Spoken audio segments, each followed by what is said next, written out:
అసలు తుఫాన్ ఎలా వస్తుందో తెలుసా?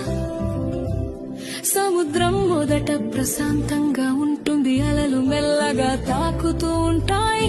కానీ సూర్యుడు బాగా వేడెక్కితే సముద్రపు నీరు కూడా వేడిగా మారుతుంది. ఆ వేడి నీటి మీద ఉన్న గాలి కూడా వేడి అవుతుంది, పైకి ఎగురుతుంది. గాలి పైకి ఎగినప్పుడు కింద ఖాళీ అవుతుంది. అప్పుడు చుట్టుపక్కల చల్లని గాలి ఖాళీ నింపడానికి వస్తుంది. ఇలా గాలి ఎగరడం దిగడం మొదలవుతుంది. అలా తిరుగుతూ తిరుగుతూ ఒక పెద్ద చక్రంలా మారుతుంది. మొదట్లో అది